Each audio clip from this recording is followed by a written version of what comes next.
Welcome back, everybody. I know you missed us last week, but this is the Fear the Hive 1155 podcast. We did not have an episode last week. I am your co-host, Dom, and this is my co-host, Steve.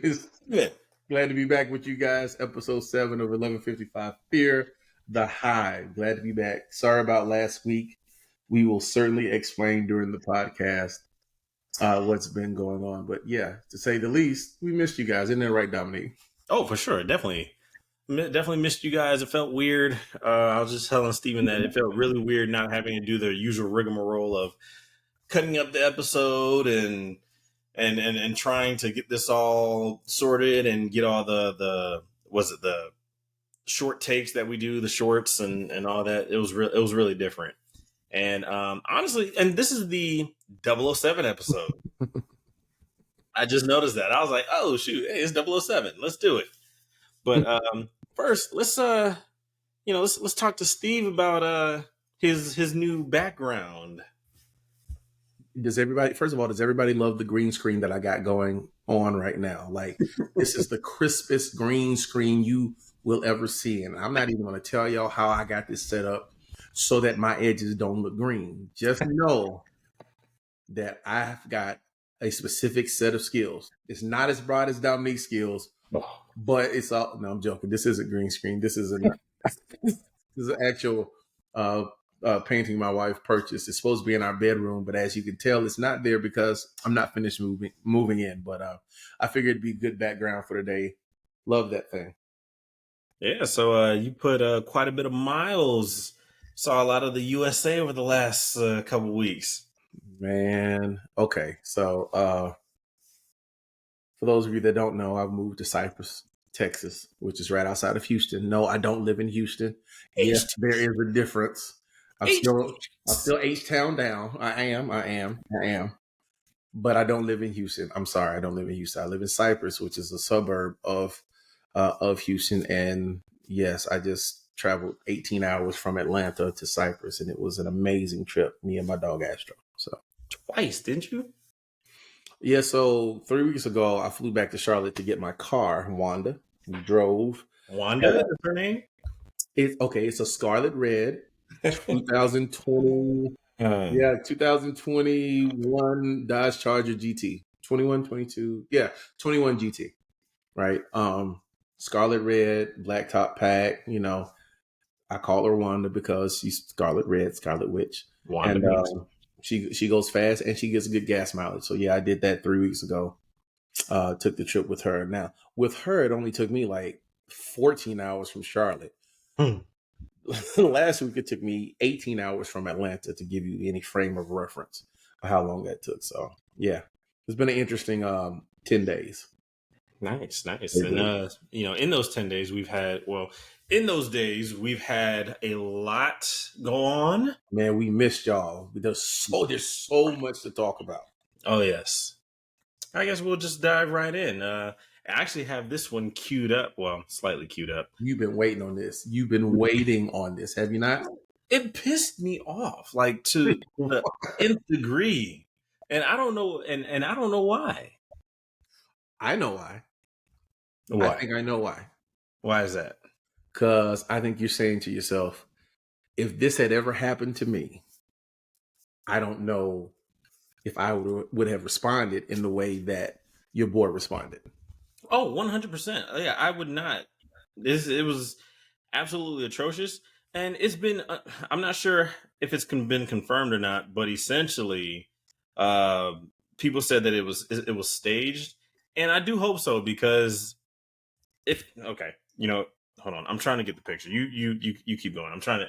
So I want everybody to have a frame of reference of what we're talking about here. So this portion of the podcast is devoted specifically to the unrealistic expectations around dating, right?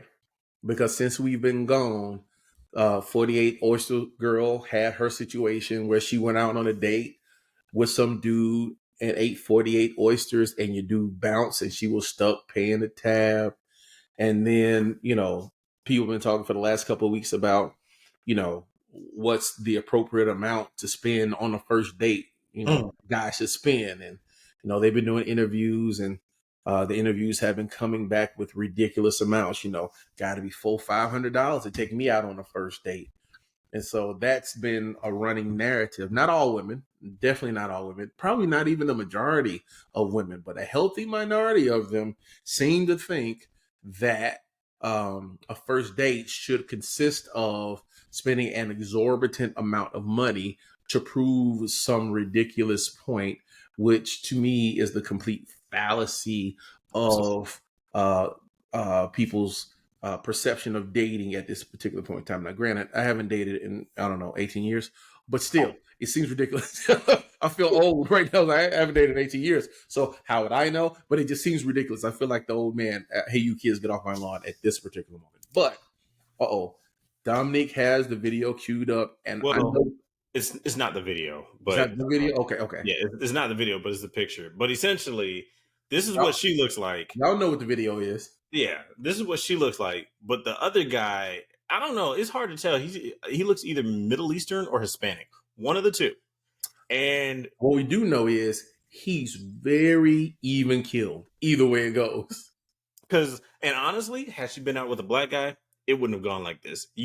Well, here's one thing. Here's me in this situation, because she's like, look at me. I don't go to Cheesecake Factory. You bring me here to a chain restaurant. You need to get in the car because we need to talk about this. And I was just like, man, I'd have left her behind in that car, went inside to eat. And if she's still there by the time I get out, all right, cool, whatever, but I would go eat. Whatever. Okay. Hold on. Let's back up. Let's paint the picture for the people that have not seen the video, and we're not going to show the video. But suffice to say, a video picks up of a woman sitting in the passenger side of a car talking with a guy that all evidence shows that she's about to go on a first date with. And when he tells her they're about to go to the Cheesecake Factory, she has an issue with the location and the quality of the restaurant and the audacity of him taking her there. And she does all of this while she's on camera on some live apparatus. I don't know if it's Snapchat, Facebook, Instagram, TikTok, whatever. And is having this conversation with her audience and with him, and he's trying to convince her that it would be, to go on this date. And her response or her point was that I look too good to be going to Cheesecake Factory, and how dare you take someone that looks like me to a Cheesecake Factory. And the internet began to do what the internet does. Everybody's got to pick a side. Everybody's got a hot take about it. Married people and single people, and it's very interesting to see where people fall. And that's kind of the scenario. That's what happened. That's what we got to see. Did you pull up the video? Oh my God! I got the video, but we won't do the audio. We'll just let it play here and whatnot. But I just want to draw attention to. And I'm not liking the lipstick, honestly. Whatever. But I mean, I can't see the rest of her outfit, so I can't really gauge the. Look at this. That guy is. I don't know what ethnicity he is, but he looks like her Uber driver. I don't know why she's tripping. Right. I don't know why she tripping. He looks like, yo, I'm just here to pick you up. Right. He's just like playing along. So I'm hoping it's staged, but in the event that it's not, I mean, he looks like a cool dude. I mean, yeah. He looks like, he's got a pretty good job. He's like, I think he's driving an Audi. That's what I think he's driving. Because look at the size of that headrest. That headrest is thick, man. I'm looking at the sunroof. That's what I'm looking at. Yeah. That's not standard. It's not. No.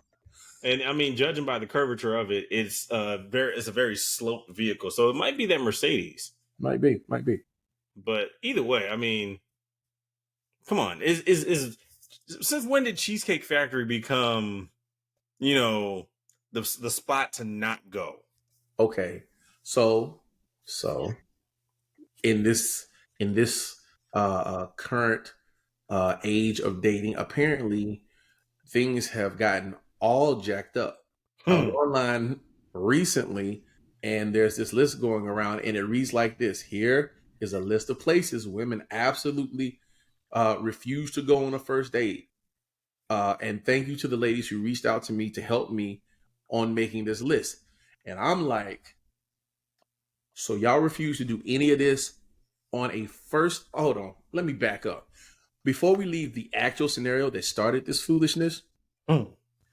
there are other videos that go with the video that we showed earlier Mm-hmm. that said that the reason why they were going to the Cheesecake Factory was because he was waiting for her downstairs for a full hour For an and hour. missed his reservation to the place where he was going to take her to.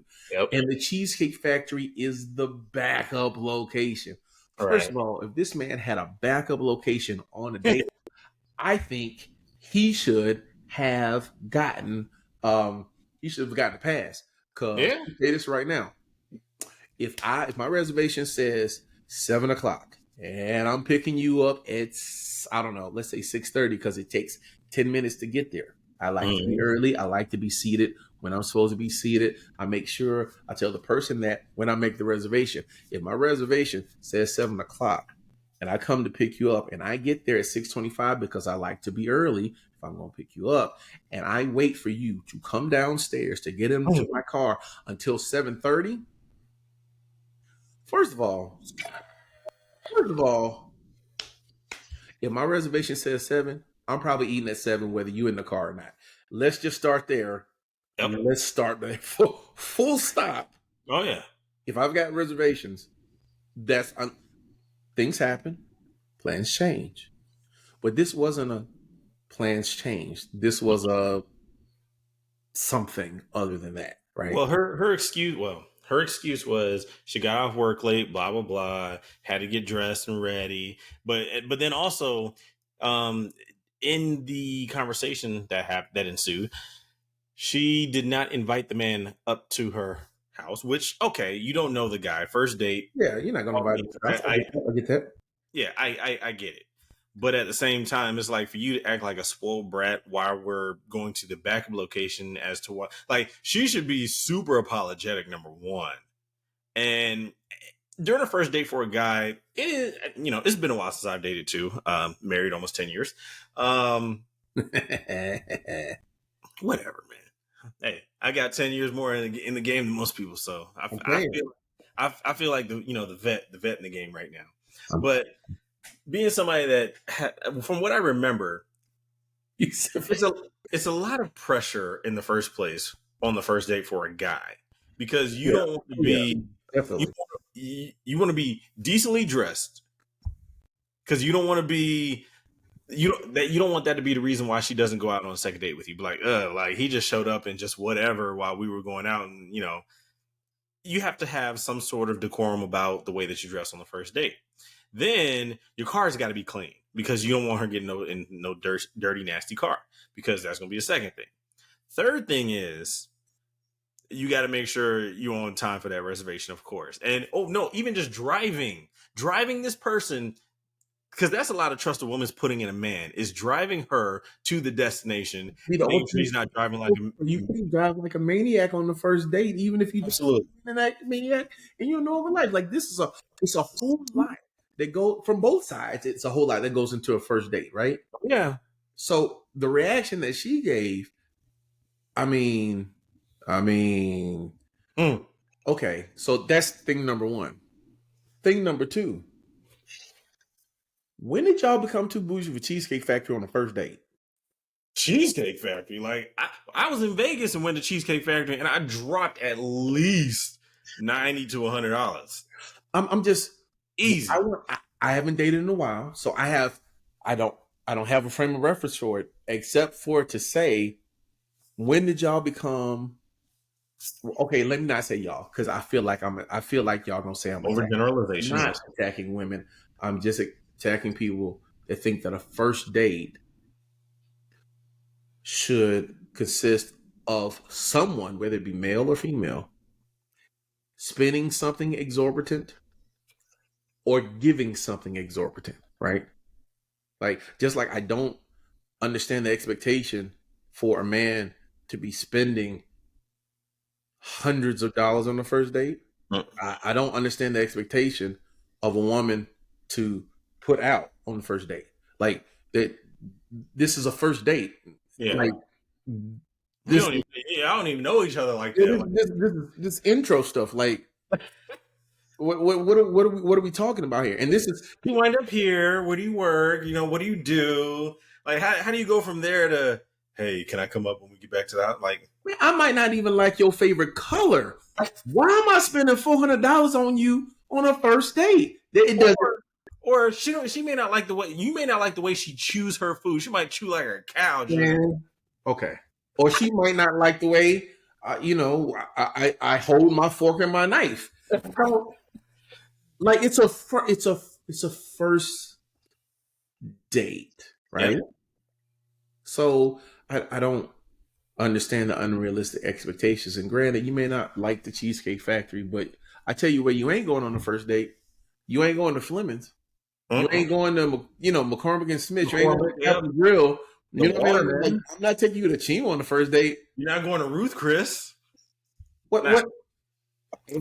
You want me to take you to Fogo de Chao on the first date? Steak 48? You better take me to Nobu. You better take yourself to Nobu on the first date.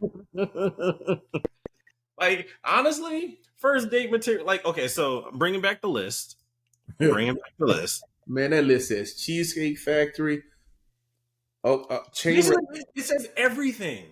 He says this is everything. Every restaurant you possibly think of is on. No, it's not. No, and I mean, okay, some of the stuff I get. I'm not here to bash people that think that chain restaurants on the first date are, a bad thing. I get it. It might not be your thing. You maybe put some more effort into it. Okay, because when I was dating, there was no Yelp. There was no Yelp. Like there was no open table. Like there was no way for me to find easily like good establishments. So I had to like do the work myself. And sometimes, you default to a chain restaurant. You go to your Cheesecake Factory, you go to your Red Lobster, you go, somewhere that ain't, McDonald's with a waiter, but Well, so the first date is, hey, I want to get to know you over some food in exchange for your time. I'm not rewarding, like, you get to a point to where down a little bit later in the relationship where you're like, hey, I've been with her for X amount of time. She just got this promotion. I really want to do something nice, special for her. So I'm going to take her to Cheesecake Factory. I'm going to take her to Shima's. I'm going to take her to Ruth, things. Unless, you're balling like that where you can afford to go to all these places all the time, then fine, do you. But I mean, you're setting a certain expectation where, in a relationship, you want to always be improving, not necessarily. So, leave some room for yourself. That's where, as men, that's where we are. Like certain men, it's like, I want to leave some room for myself. So that way, when I do something like this, it's meaningful. We start to, all the little places that you go, like let's say we go to, me and my wife used to go to Chili's all the time. But by us going to Chili's, we were able to create the dynamic that we have, or the memories that we have of going to Chili's, of like, hey, remember when we went to Chili's and that waiter just, bit it and dropped everything? Oh yeah, that used to be our booth right there. That's where we sat all the time. That's because the date was about y'all. It wasn't. Right. It wasn't about the establishment. It wasn't about who's stunting. It wasn't about who's balling. It wasn't about any of that. It was about what the date was supposed to be about, which people conflate with, I need to evaluate whether or not he or she can handle my expensive habits, right? Like it's absolutely asinine. I mean, Cheesecake Factory and Red Lobster at one particular point in time, Red Lobster was top of the list on where I'm taking you on a date. Like I'm not even first date Red Lobster. No. Cheesecake Factory first date? No. At one particular point in time, for those of you that don't know, was you built up to that. That was an anniversary date. Yeah, some people are too young to remember that. You go anywhere else first, and then you work at the Cheesecake Factory and all that. Like Cheesecake Factory was not the first date spot at all. I mean, and so I think the unrealistic expectations around dating have gotten to a point where people can't even, like, you can't even function in the reason for the date for Mm. all of the mess around it, right? Mm. Like I saw it a couple months ago. You know, if you're not spending $500 on a date, you're not doing it right. Then Say I ain't doing that. Then I'm not doing it right there. is who? Okay, let me try this another way. Just like men, just like the culture prompts men to have an unrealistic expectation of what women's bodies and women's personalities are supposed to be, Mm-hmm. the culture creates in women an unrealistic expectation of what a date and what a relationship is supposed to be, Yeah. right?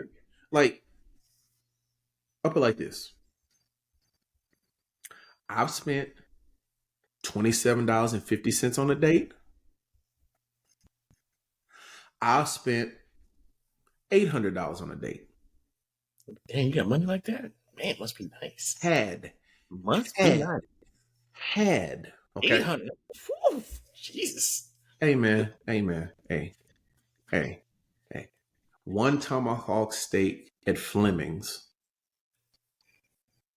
for me, and a dry aged filet mignon for her, plus drinks, Mm. plus the nightcap, and then the trip to the dessert spot. I mean, I'm just, yeah. Well, I okay. mean, So, I know people that spent more. I just put it like that. But the point is, like, that's not a everyday thing. That's not a first yeah. date thing. That's not a thing that, like, that $800 date. That was when me and my wife celebrated 15 years. Mm-hmm. We balled Mm-hmm. Yeah. for, Absolutely. for about 2.5 days. For like 2.5 days, we balled. But it took me a while to do that, right? Yeah. Oh Yeah. yeah. Gosh. Yeah, you know, your wife's got a. Your wife's probably one of the nicest people that I've ever seen, and I mean, she is like, you know, Miss Earth, you know. So Miss Earth USA, you know what it is, you know what it is. But yeah, no, man, it's Dom, I don't get it. And maybe I'm not supposed to get it because I'm not in that. but okay, let's look at this list. Cheesecake Factory, Okay, not a first date place. Applebee's, maybe a first date place. I Chili, first date place. Applebee's, Chili's, and Chipotle, and Olive Garden. I Whoa, might. whoa, whoa, whoa! I've got a problem with Olive Garden. What? Olive Garden, I'm sorry, and Olive Garden is not one what it used to be at all. Not at all. You Not don't at know we close. all. So Olive Garden is removed from the list for me. Like when you talk about Italian food and you say let's go to Olive Garden, I will immediately be like, well, I'm gonna go somewhere else because I'm not doing Olive Garden. It's just not Exactly.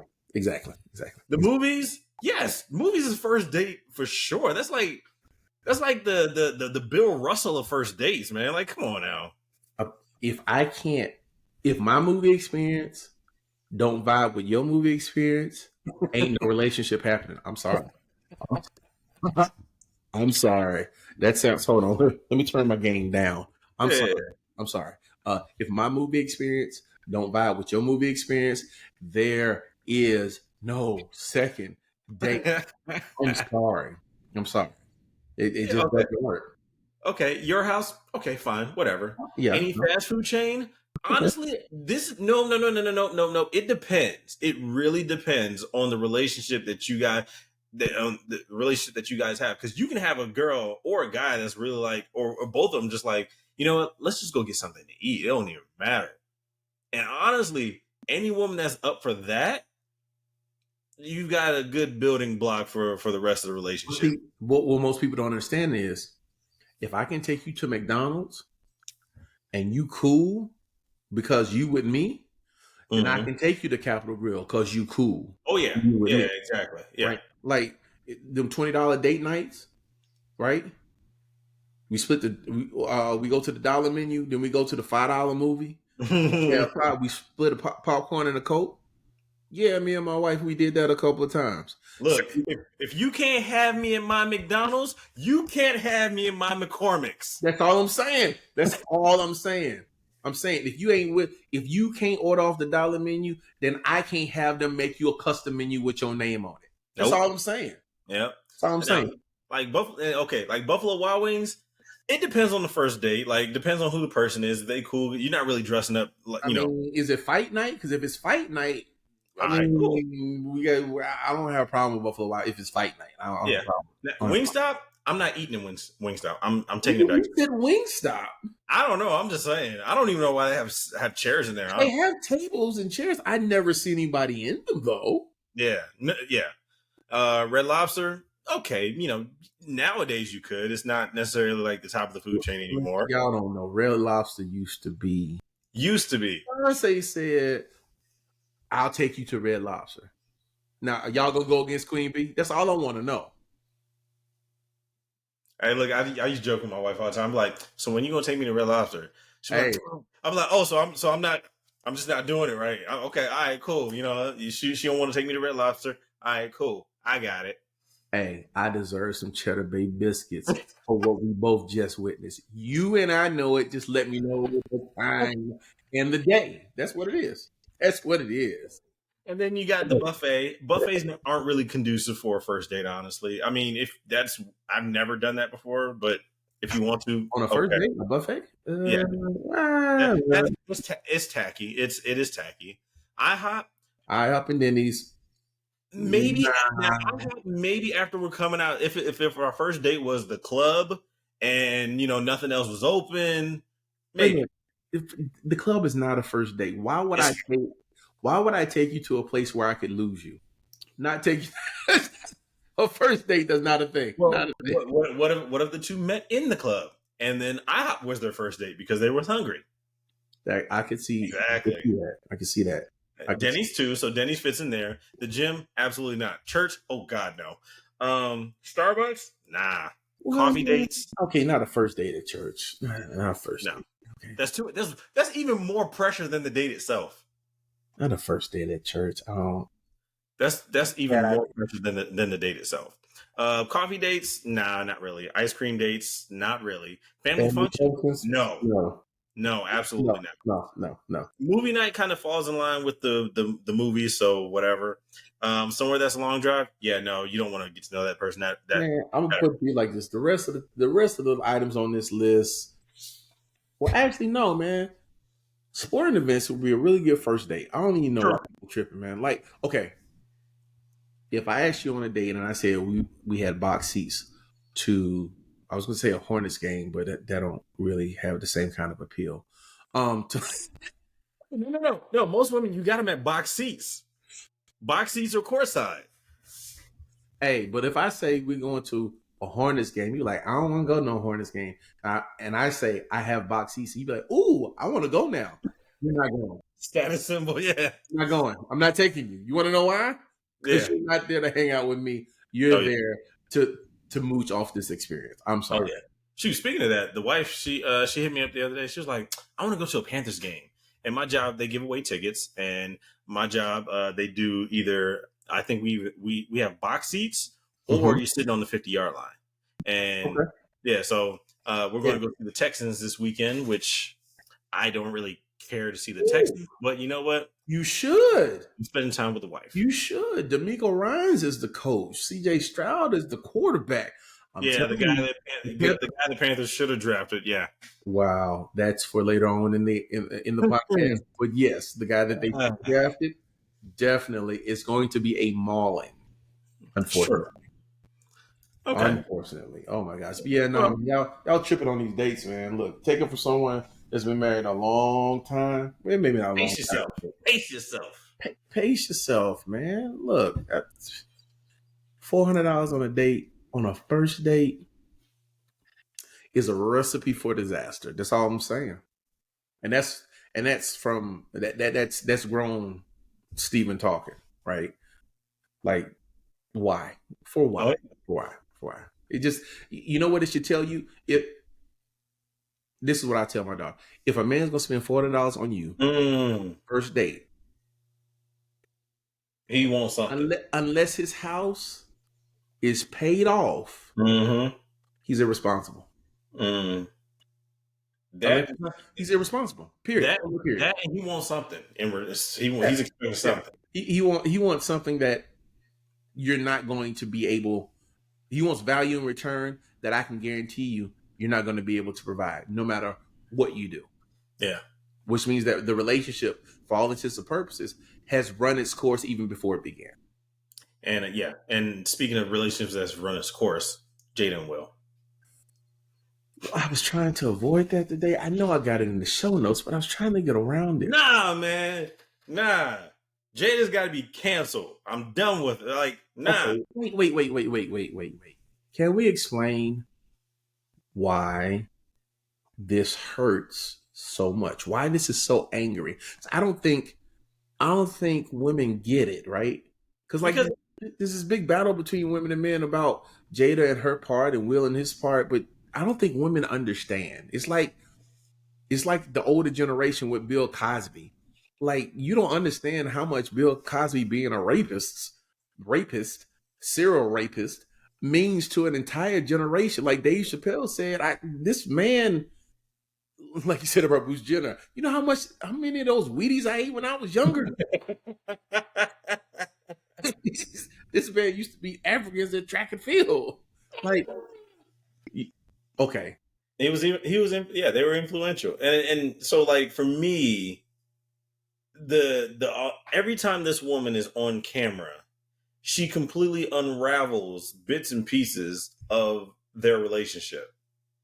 And it is super annoying because right now she's been on a tear with like these Tupac posts and oh yeah, he was supposed to propose me and all this other stuff, and it's just like, aren't you married to this man?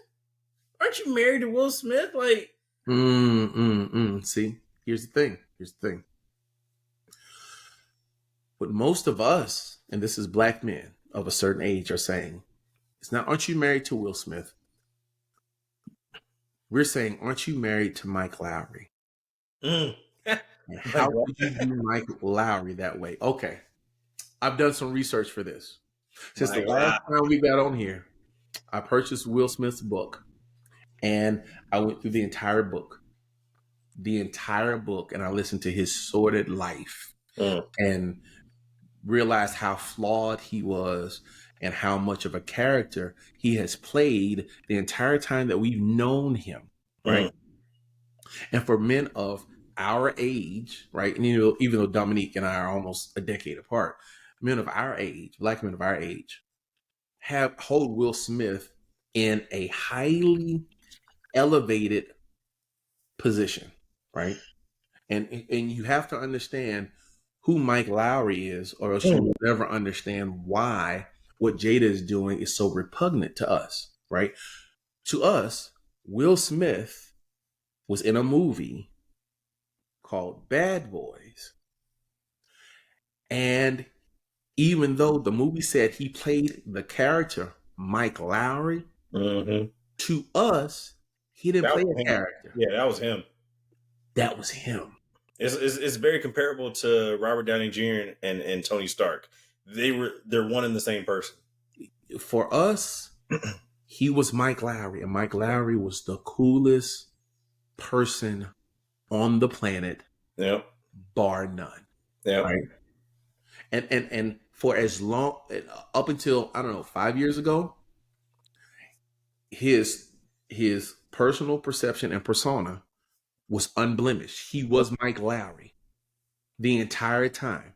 Will Smith was, they're synonymous, the same person, right? What we know now, what I know now, is that Will Smith is not Mike Lowry. Will Smith ain't even Will Smith. The persona that Will Smith has allowed us to understand of him is completely contrived, right? And so understanding that helps us to understand why we don't like Jada and what she's doing so much. It isn't so much that she's saying these things, although it is, but we've heard these things before, right? If you listen to Will's book, you know that they have an unconventional marriage. They had an unconventional marriage when they got married, right? Jada did not plan her wedding. She did not want a wedding. She did not think that a marital union should be sanctioned by the government. She didn't want to do any. She didn't want any of that. Red flag. Well, but she thinks differently, right? So does everybody in Hollywood. Scientology. Well, but no. I mean, even aside from the Scientology, she thinks really, really differently. Like she'd have had an ankh hanging around her neck back in the differently. I Right? wouldn't put it past her at all. But so she doesn't think about marriage that way to begin with, and they both did not believe, although they were getting married, that monogamy served marriage. Like that's a foundational part of their relationship together. Although they had been friends and they are friends, they will be friends forever, and they are committed to their partnership to another. Monogamy was never a foundational part of their marriage. Commitment was, but monogamy was not. And yeah, for most people, those are two different things that they're two different ideals. Yeah, the two different, for most people, those two different ideals are melted into one, right? For most people that get married, monogamy and commitment are the same thing. Most normal day job having taxpayers. Try to throw some bail for Will and Jada. They're not, right? Because, like I said, with Jada, she doesn't think monogamy serves traditional relationships and marriage, right? For Will, his psychosis is that when he says he's going to do a thing, he's going to do it, right? Like he said he's going to be committed. In his book, he says, although he knew that his first marriage was failing and that his wife no longer loved him and that he no longer loved her, he was committed to staying in that marriage to raise his son and to try to be the best husband providing for his wife that he could for the rest of his life, knowing that he didn't love her and she didn't love him, right? Well, that's an interesting dynamic because in most situations, and for most people that aren't married or thinking about getting married, this is what happens. And it's vice versa. So this goes both ways for men and women. Essentially, the man that you see, you create. A man has to figure out the best way to be himself with everything going on. Yeah. So no matter the fights, whatever, that man will be the only version of him that he can be that will allow him to exist in that situation. But you got to know yourself, right? True. And what I found out, is that Will didn't really know himself. He knew himself, but he wasn't forced to face himself in those ways. Like he had these guardrails, these sayings in life that guided his life, which is how he could be so committed in this relationship, but be committed to her happiness, whatever it meant, right? He's committed to Jada through everything because they're partners for life, through the universe. He describes it in multiple ways, some of which is completely ridiculous. But that's what he is. And so it does it for him. And I've had this conversation. I don't know if we've had this conversation, but the thought that there's nothing that could happen that could break our partnership is, I mean, it's an enduring thought when it is not mixed with crazy, which I kind of feel like their relationship is, if you know what I mean. Like it's always been mixed with crazy. I mean, yeah, it's always been mixed with crazy, honestly. Especially once the rumors came out about the whole open marriage thing, it was like, huh? Because I mean, even before that came out, we were just like, oh man, and even J. Cole references it. I want that Will and Jada love, and it's like that's the other thing. And it's like, tell me what they sold us. Tell me from your perspective. Tell me what they sold us. They sold us on them being perfect, almost like being the Huxtables, like Bill and Felicia. Yeah. That's what they sold us on. And then when we found out that they had an open marriage, okay, it was here. Then it said, okay, well, all right, whatever. And then like nothing really came of it. So we said, okay, well, we'll just inch him back up. And then the entanglement happened, and we were like, oh shoot, what's going on? And this roller coaster ride of just putting these people on pedestals. And that's why you should never put people on pedestals, because no matter how famous they are, how much money they got, they're still people at the end of the day. If you're honest with someone about who you are, they're much more willing to accept your flaws than if you sell them a version of yourself that's not true. And to some extent, we are all selling a version of ourselves, right? You do it at your job, you do it at home, you do it at yeah. But they, more than anyone, understand the passing off of a character more than any of us. And what he sold us was that he was Mike Lowry. What she sold us was that she was a strong, smart, independent, loving, committed wife, and that they were relationship goals, a term that I've come to abhor. Hey, right? Man, she was always stony to me. Say again? She was always stony to me. Oh, well, I mean. And then she got old. And then she had the entanglement. Like, okay, and then this situation really irks me because you had the entanglement. You had Will Smith on the Red Table Talk on the other side of this table. Basically, I don't know what he was doing beforehand, but it was like how they say Gucci Mane is not the real Gucci Mane anymore. I don't know who was sitting across from Jada at that Red Table Talk that day, but it wasn't Will Smith. It wasn't Mike Lowry. No. There you go. It was not Mike Lowry. It was Will Smith. And that simple man that we saw that has been taking all of this that he's taking from his wife. They're still married, although they say that they had been separated for 5 years, which meant that for 5 years they'd been like passing it off as they were together, and they were not. Right. But that simple, flawed man was Will Smith. We just we were not prepared. We were not prepared. Yeah. Why would you be prepared? Right. Will Smith was the coolest man on the face of the planet, being played on international streaming TV by a woman who don't look, man. I'm going to say this only one time. Jada might be pretty in the face, but Jada don't have no lady lumps. She doesn't. And I could not understand why you would let that woman play you in the face if you're Mike Lowry, because that's not how it goes. But he's not Mike Lowry. He's Will Smith, and he is completely and madly in love with Jada. With G.I. Jane? Stop. No. We will not have any bald-headed jokes. From the bald-headed society, we will not have any bald-headed jokes. Will Smith gonna come through my door and he gonna slap me? Okay, first of all, Will got some skeletons in his closet. You gotta listen to the book. He's not he's not Will Smith from Fresh Prince of Bel-Air either. But like, why would you? I mean, the only way you would take that is because you loved her and you were insanely in love with her. Well, you're right, but then also let's rewind the hands of time a little bit. And what was it? Two people.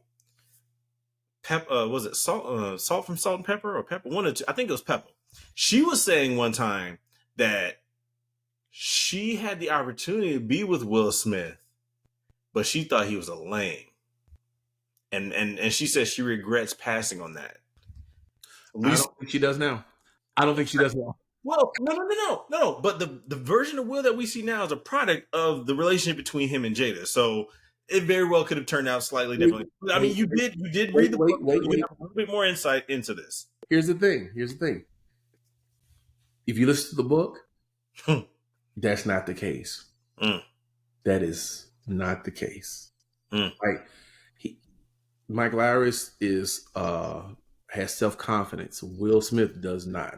Mike Lowry is secure in his manhood. Will Smith is not. Mike Mm, Lowry doesn't fear much of anything. Will Smith has some fears. Like mm. Mike Lowry generally is like even killed, or Will Smith is like they're not the same person. Like he's that good. He's that good of an actor that he made us think that he was acting, that he wasn't acting while he was playing Mike Lowry, and then when he wasn't playing Mike Lowry, he made us believe that he was Mike Lowry. He's that good of an actor. Well, so was that Mike Lowry that slapped Chris Rock, or That was Will Smith. okay? And now here's the other thing. I see it on both sides because when it came out that they've been separated for 6 years, my immediate thought was like, why? Why did you do that? Because now it's like, why are you defending somebody that you've been separated from in your, albeit giant mansion, for over 6 years? Separated. Okay, in their world, separated doesn't mean they are headed in different directions. Mm, Separated just means that they are not in each other's orbit in the way that normal married people would be, mm-hmm. right? Because they will never not be married to each other. That was another thing that she said that I had a problem with. She was like, They will never not be married to each other. They are life partners in that way. yeah, she was like, what was it during the interview? She said, the interviewer was like, well, how come you haven't got a divorce? She was like, well, I never wanted to be the reason why we got divorced. And it's just like, But you are. But to you, any sane person, you are. to any well, and from what we know, right? From what we know, Sure. Like, I'm tempering that because I'm trying to throw some bill on that because I understand Will ain't perfect. Not no. even close. Not even close.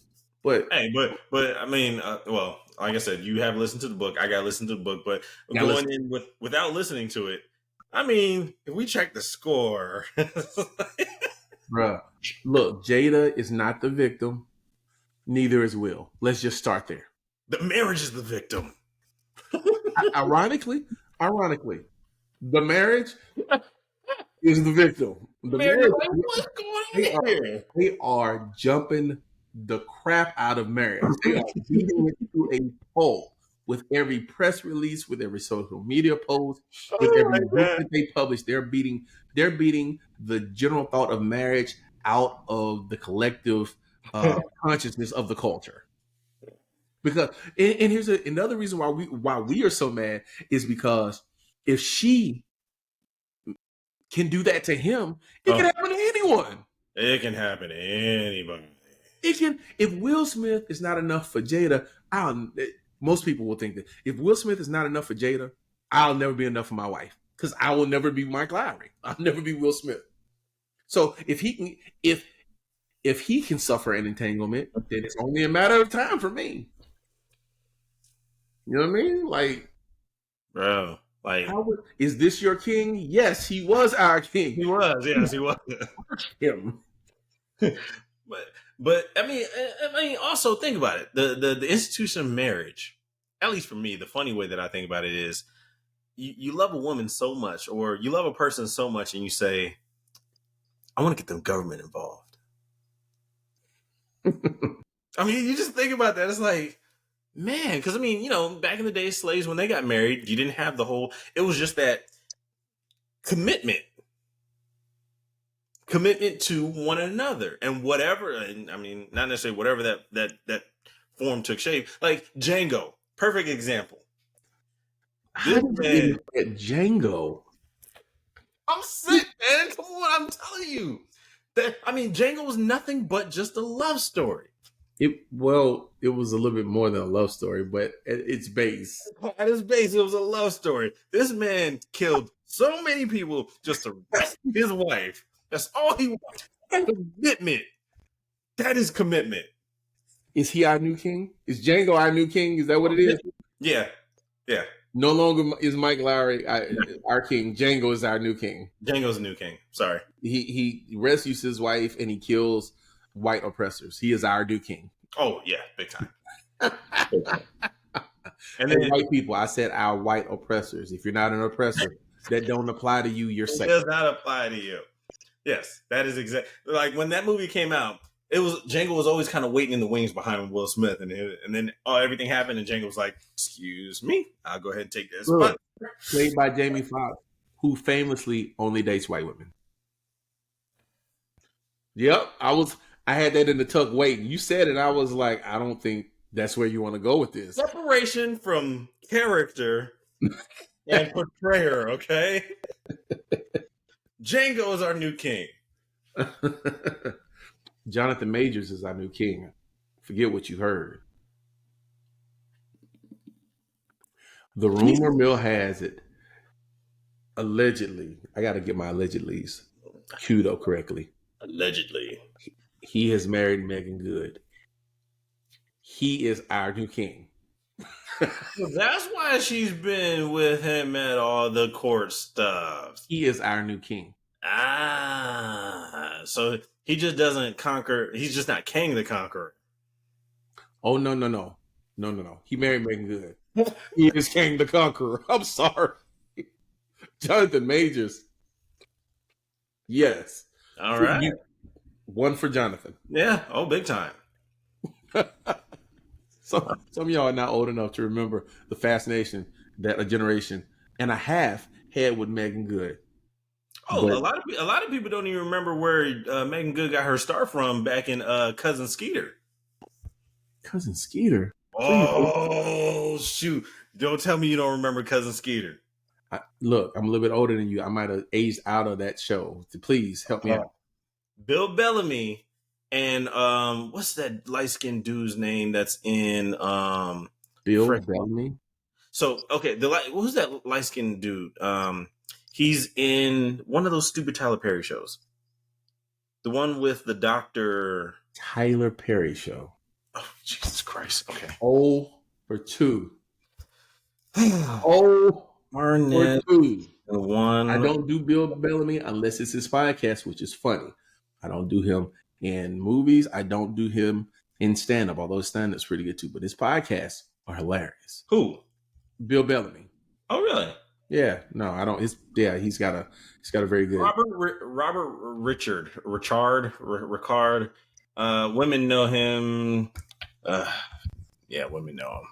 Robin Richard. This sounds like I'm butchering the name. I'm not gonna lie, but it is what it is. This dude. Oh, that guy. The pretty guy. Cousin Skeeter. From what show? Nope. I'm getting there. Cousin Skeeter was a show on Nickelodeon with Megan Good, Robert Richard, or whatever his name is, and Bill Bellamy played the puppet. See, this show was great. Here's where our age difference rears its ugly head. I've never seen that in my life, and I'm talking about the Cousin Skeeter. I've seen that dress before on her because I used to follow her on Instagram before I got delivered. But yes, this is Megan Good way back in the day. Nah, nope, no frame of reference on that one, buddy. Man, I can. Why? Hold on. COUS Cousin Skeeter. Let's look at the year. 98 to like 2000 ish. You were watching Nickelodeon. I was not. I was not. I was trying. I think 98 to 2001. I was trying to figure out how to make $50 date work. $50 date work. Okay. We have diverged, bro. On the age gap. No. Oh man. You were doing homework. I was trying to do homework. I'm just saying. Hey man. But no. Jonathan Majors is our king. Oh, this is not in the show notes, but I read recently that the woman that accused him of assault is going to be arrested for assaulting him, which means his entire case is about to be thrown away, which is why him on Loki is so great, because now we get to see the depth of his acting skills without any worry that he's going to be replaced in the MCU. So that was my biggest thing when I heard about all those court cases, because I was like, look, we're a post Tony Stark MCU. I need a consistent and plus, huh? A consistent something. And then on top of that, God rest his soul. Our Black Panther, he's no longer with us, so we're not going to get any more of him. So now we got Jonathan Majors as a consistent villain that's playing a bunch of different iteration or variants of himself, and I just need some sort of consistency. And I'm glad that has been resolved. Now I know for sure that we're going to get more Jonathan Majors, and he has been playing the hell out of Kang the Conqueror. Yo, the last episode. So we forget how good of a actor, how good of a thespian Jonathan Majors is, and that last episode minded us, right? Because he makes a bunch of independent movies from time to time. Like he's got one that's coming out. He's a bodybuilder. He had one that came out. He was a black airline pilot. Devotion. Good movies, but they're not blockbuster movies. He's not that kind of superstar, right? And what was that Netflix movie that he made? That was really good. Oh, The Harder They Fall. Yeah. The Jay-Z executive produced movie. Yeah. That was good. And he's in Lovecraft Country. Did you see that? No, I've been trying to put some time aside to actually watch that. I hear it gets, what is it, like mixed with Stranger Things or something practically? Okay. It's like Color Purple meets Stranger Things. Okay. Yes. Let me contextualize. You know what? We got to get a T-shirt with you that says, "Hey, can we talk about this?" I got to contextualize it. We just came out of a writer's strike back in. Hold on. Do you remember Save the Cheerleader, Save the World? Heroes? Yes. Okay. Do you remember how great Heroes was the first season? Oh yeah, it was good. And the second season. And you remember how it turned to steaming feces in season 3 because of the writer's strike. Ah, that's what happened there. I gotcha. Okay. That's what happened. Okay. That's not what happened with Lovecraft Country. HBO just canceled it. There were problems with the director and the writer. I don't know why because it was a good show. It was black people in a sci-fi type of environment with a little horror mixed in. And it was amazing. Like, I don't even like horror like that, but it was amazing because Jonathan Majors and Janae Ellis, I want to say her name is Janae Smouye. Oh, you talking about Journey Smouye? Her too. They were all really good. Courtney B. Vance was great in it too. Like, they had an all-star cast. It was a great story. It was very well directed. Like, and that was my introduction to Jonathan Majors. Yeah, you got to take some time to watch it. It's only one season. I see that. And Raphael Sadiq did the music. What? He is on. Okay, I know we're surfing through topics, right? Jonathan Majors, MCU, Lovecraft Country, Raphael Sadiq. Raphael Sadiq can do music like nobody's business. Have you seen Insecure? You have seen Insecure, haven't you? Oh, okay. Look, Dominique. Look. I'm putting it all on my. No, the fact that you're just now putting it on. Raphael Sadiq does the music for Insecure as well. And when I tell you he doesn't miss, he does not miss. Like, he puts you on to artists that you would not have found otherwise. And it works. And these artists and these records, these snippets work perfect within the show. But when you go back and listen to the playlists, like, these artists are great just outside of the show. He does not miss. Does not miss at all. But yeah, you have to watch Insecure. Okay. Like, even if you want to watch Lovecraft Country first because Like, it only has one season. Insecure has like 6. Okay. But yeah, it's if you want to watch a love story about blackness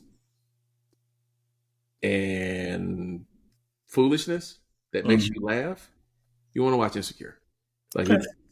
it's worth the watch. It's worth the watch. So I Okay. don't even freaking know how we got here. How did we get here? I don't It's know. a very good. I think it was a segue of like Will Smith movies.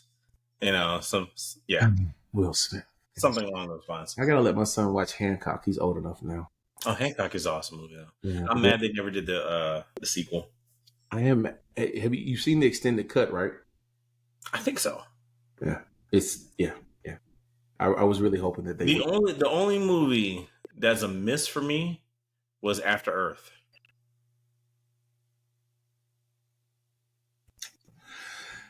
There are reasons that after he talks about After Earth in his book. There are reasons why After Earth is a miss. Yeah, I mean, After Earth is a miss. Well, honestly, anytime I see Will Smith without his mustache is a miss for me. I'm like, Concussion wasn't bad.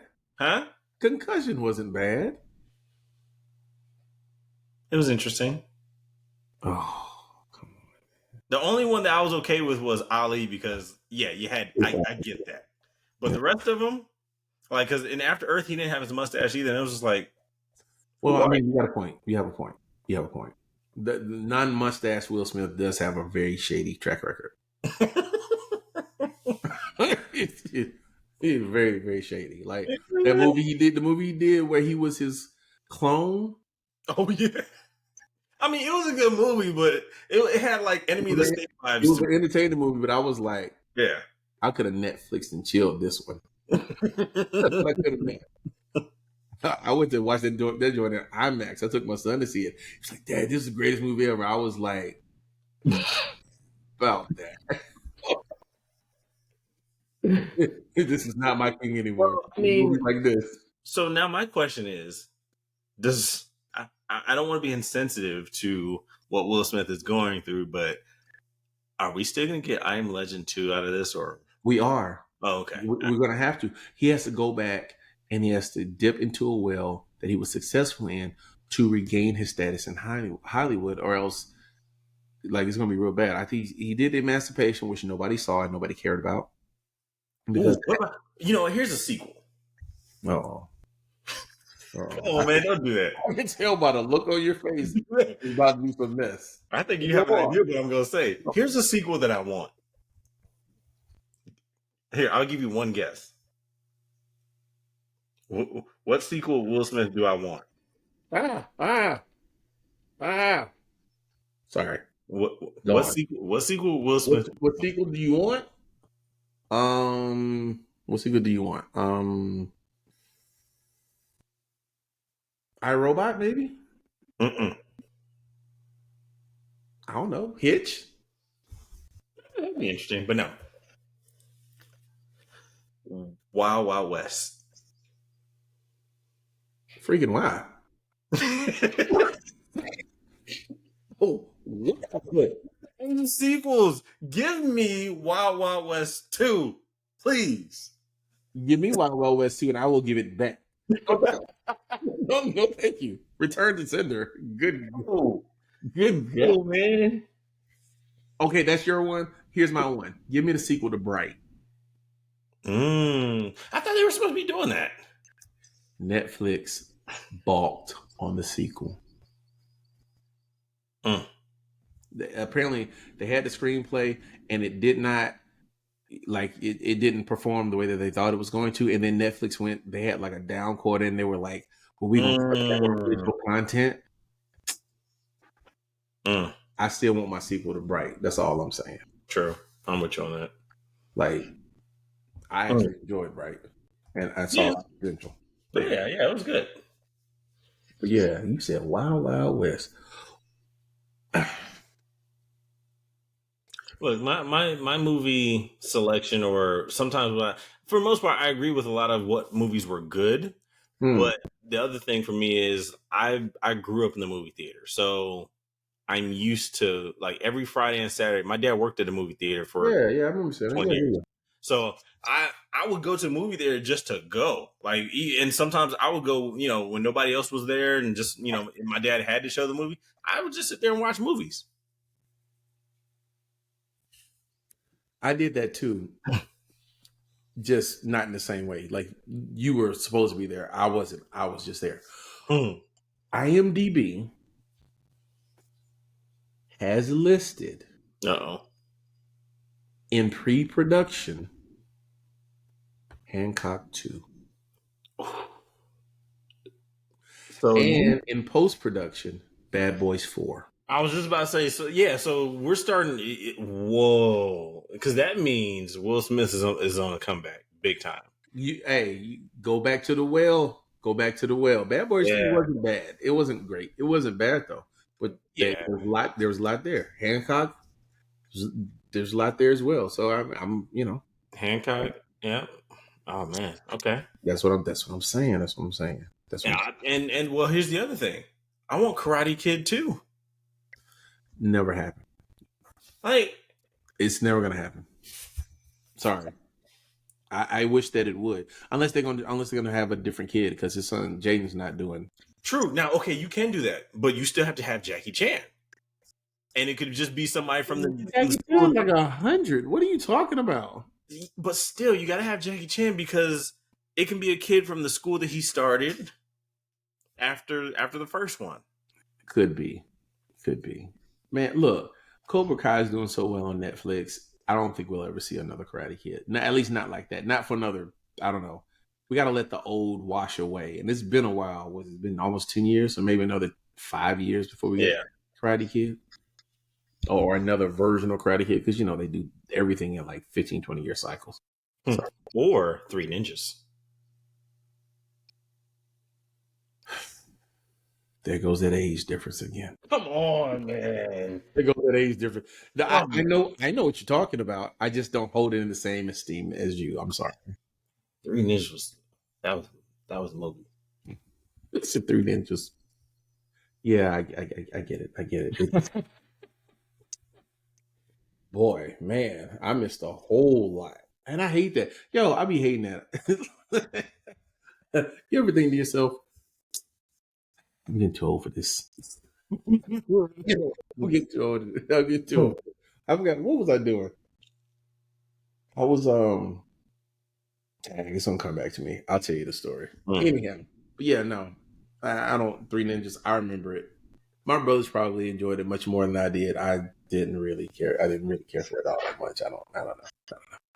But it's all good, But now that we've cleansed our palate of Will and Jada, because hopefully there won't be anything else to talk with them about, and we can be finished talk with them and let them live their lives however they want to live them, knowing that they are no longer allowed to sell us on anything relational at all, ever. Yeah. Hopefully we can just learn from their mistakes and let them go about living their lives. I pray that that's the case. Please take us out of the group chat, Jada. And for sure, definitely. Yeah, we want out. We don't care. You're offering the other part was she was just offering up information that nobody really, we didn't need to know. So okay, we got to transition, but these Jada and Tupac memes have gone too far. I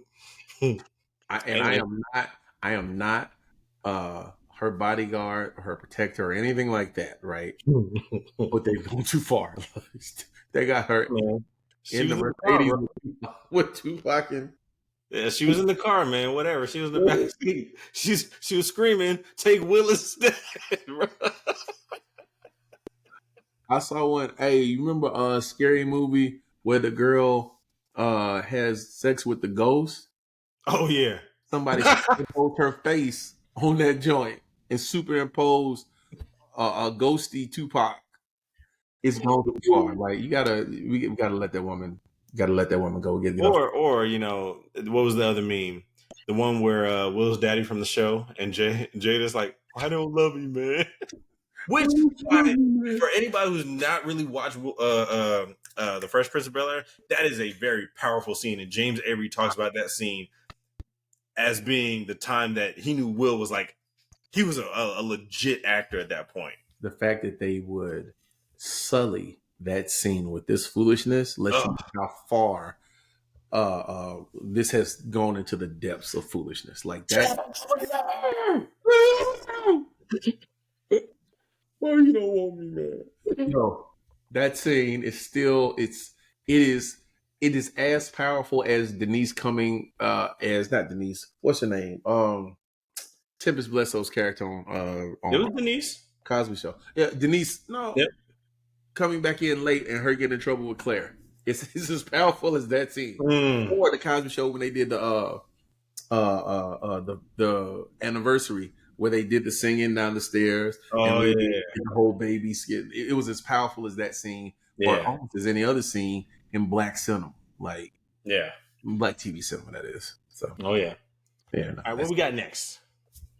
man, it is the third week in October, which means it is the most beautiful time of year because for the next 10 days, the athletic equinox is happening. Mm.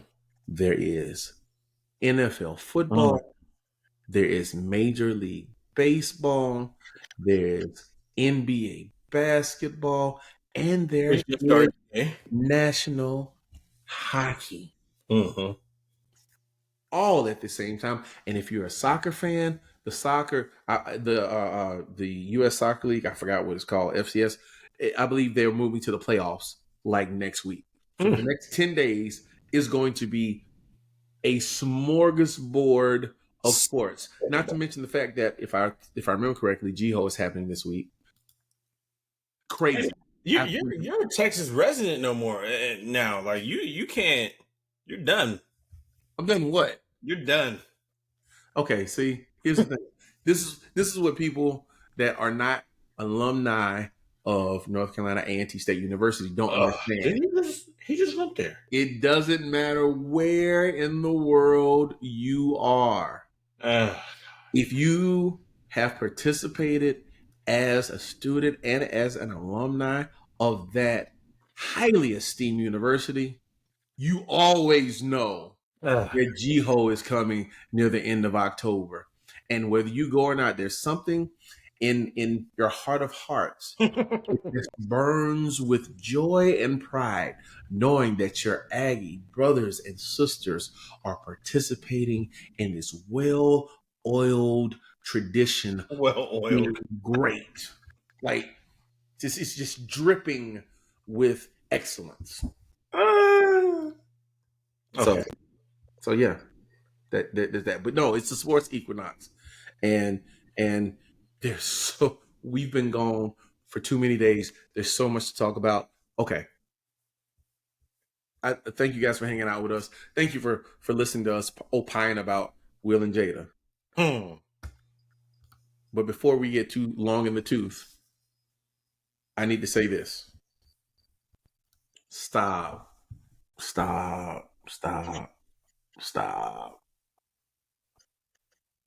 If you're watching, the guy on the left is Andrew Wiggins. He is 6'9", I don't know, 220 pounds. Yeah. He's got a 40-inch vertical. He'd probably be the best comparison. Like he's a good Swiss. Like honestly, you have not seen him shine this past year, but you did see him shine the year before, and he's like the third or fourth option in Golden State. But yet, I think he's the best all around player that they have. The guy on the right is Victor Wembenyama. Wembenyama. Yama. He is the next big thing. And big is an understatement because he is listed at 7'4", but most people think he's closer to 7'6". He has guard type skills a la Kevin Durant, but he likes to block shots because he's bigger than anybody you've ever seen move like that. And this dude, Like this shot that Wiggins took is a no-brainer for him, but because of the size and athleticism of Victor Wembenyama, this is a bad shot. This man changes the way people play basketball by simply being on the court. We have not seen anything like this since, and this is going to date myself, Ralph Sampson. This is the Yeah, he dated me for that. this is the last time we saw a guy this tall with this much fluidity to his game and the ability to get off of the floor that quickly and that highly. Right. Mhm. Right. And yes, I know there has been Manute Bo and Bo and Sean Bradley and Andrew. What's the guy name that's playing for the Boston Celtics now? The unicorn. Kristaps Porzingis, Yeah, Kristaps Porzingis, and we've had. Luca, kind of in that I mean, we've category. had quite a few. We got Kevin Durant, right? Yeah, but so I know we compare him to Kevin Durant a lot, but I will say there's two arguments here. One being that Kevin Durant is more offensive focused, and honestly, if you look at the two, and maybe this is just a product of Victor just coming to the league, but Kevin Durant and his movement, it's hard to see a 7-foot person move in the way that Victor and Kevin Durant do. Most of the time, they're really lanky and really awkward, but Kevin Durant is a legit guard in a 7-foot body. Victor, kind of, sorta, but He's a small forward in the body of a 7-foot forward. right. Victor is more athletic. I think he's going to be, and he went to the right team because with Pop, not only is he going to be able to learn how to score effectively, but then also they were talking about it the other day. Just by him being even on one side of the court, you're doubting whether you're going to take that drive or not because he can cover a lot of ground. I just want to ask, did you see the alley he caught from the free throw line? Oh, you talking about where he dumped it off and did like a he said, and then pretty much as soon as he gave it up, he said, "Go up," and the dude tossed it up, and he just jumped, and yeah, he doesn't need to jump to dunk at all. For the uninitiated, there's a standard fundamental basketball play called the give and go. It's when you throw the ball to one of your teammates, assuming that the guy that's guarding you is going to look at where you threw the ball, and then you dive towards the basket for your teammate to throw the ball back to you. Bounce pass, chest pass, alley-oop, whatever. Victor Wembenyama, Wemby, I'm going to start calling him, Wemby did this at the 3-point line. He passed it to the his teammate was at the 3-point line. He was at the top of the key. He passed it to him. The guy that was guarding him looked, and he pointed at the air, and his teammate threw him an alley-oop, and he jumped from, I promise you, the free throw line to catch the alley-oop in the middle of the lane, and he dunked it. And I've never seen anything like that in my life. Yeah. And I've watched a lot of basketball. Like, you would assume that DeAndre Jordan dunking on Brandon Knight is the farthest out you've ever seen a big man dunk a basketball. Wemby was farther out. And the shots that he's blocking and the ways that he's blocking them, like, these are shots that people are used to taking against 7-footers, are used to taking them in rhythm, have adjusted their shot because they know that he's 7'4". Or most 7-footers they can't move like that. And he's still blocking them. He's still getting them up out of there. Like, he's still developing. I don't know. I don't know what the limit is. I don't know what the upside of it is if he stays healthy. Like, well, so he's been gaining weight, which a lot of people are saying is kind of bad for him, but I don't think so. I think he can't go in there too frail. Like, I don't think he's going to get as big as Giannis, but some muscle will not hurt him. Okay, so have you seen him stretch? No. Okay. I'm sure it looks funny, though. I've seen him stretch. This dude can do a split. He is flexible. So he can. So one foot is on one side of the sideline, the other one's on the other. He can bend down all the way so that the front of his head touches his knee. Oh, that's crazy. He's that flexible, which means his joints. He's limber. looking back over the coverage of him, one of the things that they talk about his team making sure of was the fact that he was flexible in all of his joints. So they have this, Steph Curry has his regimen to make sure his ankles are strong and all that good stuff. Wemby has a regimen to make sure that his joints, especially his lower joints and his lower ligaments, are flexible, which is why he can do like a split, which is why he can bend all the way over and put his freaking forehead to his knee, which is why he can do all these other crazy things. And it makes it so that he doesn't actually have to have all the strength in the world. It's kind of like what they did with Kevin Durant. Kevin Durant he grew up and he filled out. He didn't fill out because he was lifting weights. Right. He filled out because he grew up and he filled out. And Wemby is going to have the same thing, but he's just a naturally skinny guy. And if they can keep him flexible, like, you don't have to jump to block shots, man. You don't have to jump to block shots. You don't have to jump to dunk. You don't have to jump to shoot over anybody. Like, honestly, like, if you get him in the right situation, Jokic is going to have a problem with guarding this kid. In the right situation, he's going to have a problem guarding him. Pardon me. Now the question becomes, because the defense against a tall guy is always a guy that has more muscle, right? Is the reason why we saw the advent of Larry Johnson back in the mid 90s and Alonzo Mourning. About all these tall guys. Lonzo wasn't even 7 foot. Lonzo was like 6'9" and a half, maybe 6'10" on a good day with his hair up. But he was thick, and that's how they played him. The only problem with that is Victor been playing in France with European dudes. He is familiar with people being bigger than him and moving him out of the way. And so I don't think it's going to be as effective as people are going to or think it's going to be. I mean, it's going to hinder him a bit, but it's not going to be as effective as it was like against Yao, who still learned how to play against guys that were bigger than him. So another weird thing is rebounding. Like, this kid doesn't have to jump to rebound. And even if he doesn't jump, he's still just like, yeah, what were you trying to reach at? Like, changes the game. I heard an analyst talking about the fact that they may start missing free throws on purpose because he has such because he's so tall, he has the ability to grab rebounds much easier. And instead of, you got a 4-point play with a 3-pointer and a missed field and a free throw, turns into you're netting plus one more point, which goes a long way over the course of a game. Analytics will tell you just about anything to do, right? So they're looking at that and they're going, well, maybe, just maybe, it'd be worth it, which would be an interesting turn. And he can shoot and handle the ball. And he can cross. He crossed up somebody. You let a walking stick cross you up. You know how demoralizing the guy to be. He crossed up by a dude that's 8 inches taller than you. Shouldn't happen. Nah, not at all. Like, not at all. I think.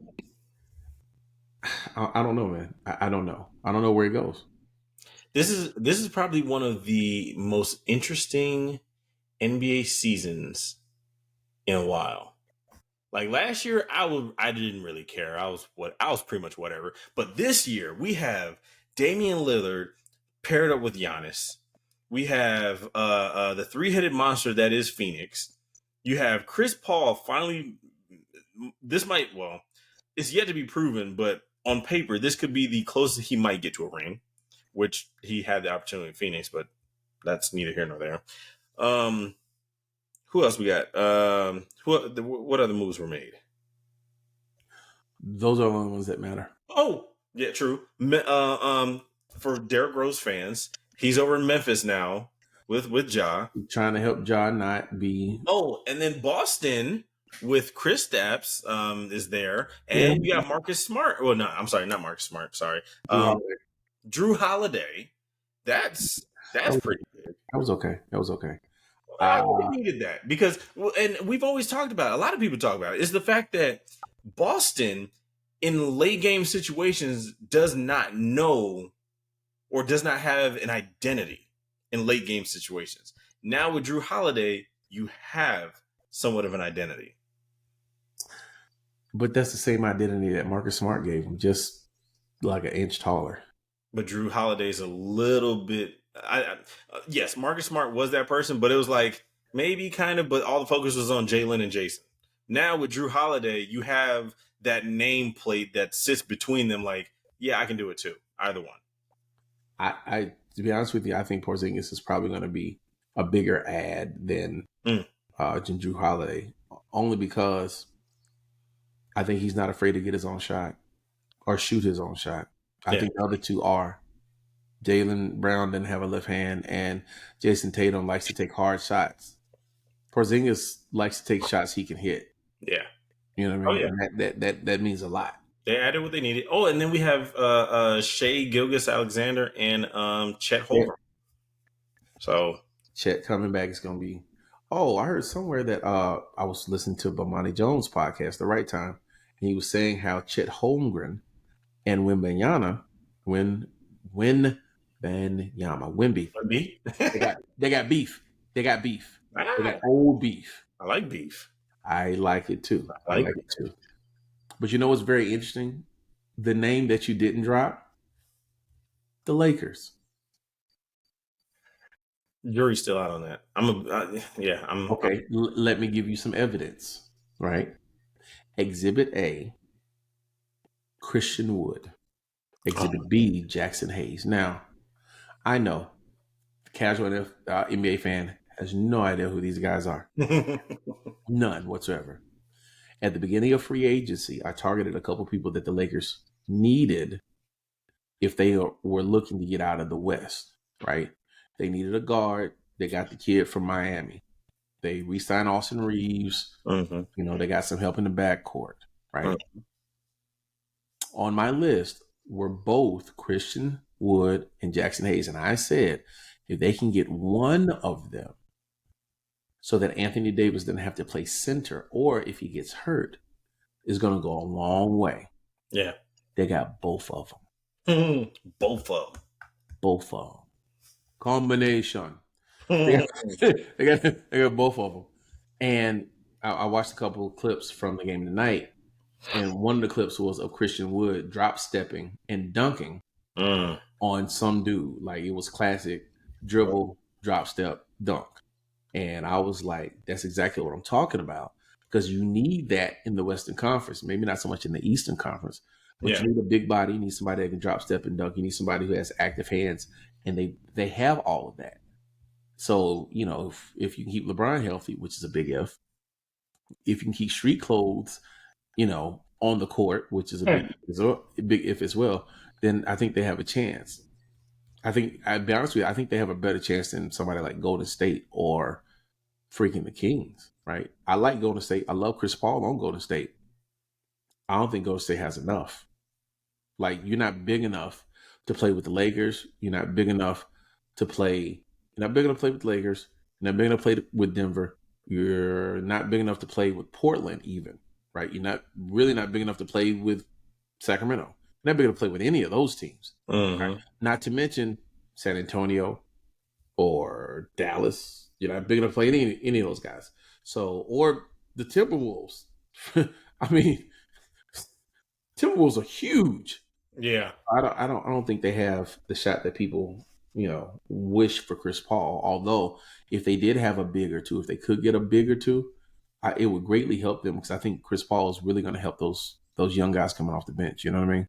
Oh, for sure. That is definitely a given. I'm looking at the stats right now for that game because it's going on right now. Yeah, it is 25. KD. I'll be watching it, but you know, hey. We're bringing great content to people right now. Yeah, and I got here late. If I hadn't got here late, we'd probably be done already. We'd be watching this game, 88-82 in the fourth, and Golden State is up. Bill is not playing. Wiggins has 8, Paul 12, Steph 21. So Klay Thompson's in a contract year, which Klay, if anybody's been following, has been a shell of himself before his knee injury and his Achilles injury. I mean, he's had spurts. He had spurts last year during their playoff run where he carried the team for a game or two and then disappeared and then came back. He's not a max player anymore. And I don't know if he's willing to accept a non-max deal. He's not. Well, if he wants to stay in the league, he will. But ego. Well, but no, a team will give him a max deal, Oof, even if it's just to sell tickets. oof. I mean, you got to think about it. There's 32 teams in the league. You think one team is not going to give him a max deal? You think New Orleans wouldn't give him a max deal if they had the opportunity? But you're right, 100%. You're right. Or Orlando, But or the Knicks. you are 100% right. I'm not disagreeing. The problem I have with that presents a problem cap wise later. Oh, you talking about should they give him a max deal? Absolutely not. Absolutely not. Yeah, absolutely not. Absolutely not. Absolutely not. But they That's would. I've always said they need a fan representative, a paid position as a fan representative. When they decide to make trades, they have to run it by that fan representative, and that'd be one of them. It's like, no, we're not giving him a max. No, You have to. You got to spend money. tell Jordan that. Speaking of spending money, did you see Giannis got 3 years for $186 million? That's $62 million a year as an extension, which will allow him to sign an even bigger contract at the end of that extension. Is this contract like 3 years, $200 million? Can we talk about it? Can we talk about it? We can talk about it. $62 million. $62 million. You know where that's from? Oh, dang. Oh, man. See, he don't even know. That movie with LL Cool J and Samuel L. Jackson in it. Dang. I'm going to find it now. $62 million. So here's my immediate thought to that. If they don't have, I was talking with a guy. Why? Oh, okay. You know what? I got to put that on my watch list. I have seen it. I just want to rewatch it. It's been a while. So $62 million. My issue with this is my expectation as a fan of basketball. If you're paying somebody that kind of money and the team that you've assembled, my coworker said they need to win at least one championship. I said for $62 million a year, I want two. You know how hard two is? I'm not saying they have to be back to back. I'm just saying I want two. We talking about in those 3 years? Well, no, between now and that extension. He's gonna have Dame all those years, so I want like if you get one, okay, two, cool. Okay, that's perfectly fine. Here's the thing. People don't realize that the money the NBA is pulling in is ridiculous at this moment. Okay, they just signed a new deal, and a new revenue stream is about to kick in to the pool that they pull the salary that they use to create the salary cap, right? And just like role players went from having 3-year, $50 million contracts to 3-year, $60 million contracts, the stars went from making 3 years, $100 million to 3 years, $186 million. That's just how it goes. Like the money is coming in. Like people don't understand that NBA money is big. So I'm trying to look up how I declare for the NBA draft. You don't. You're too old. That means nothing.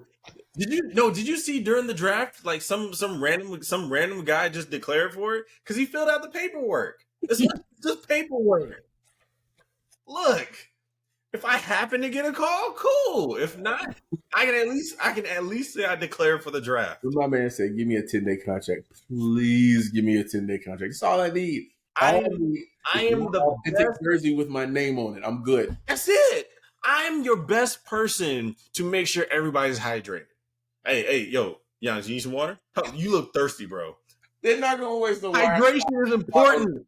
Giannis, come on, man. They don't have Gatorade and grease, really? Okay, sure, whatever. Oh my gosh! So man said, "Let me declare for the draft. Hopefully, they'll make a mistake and call my name."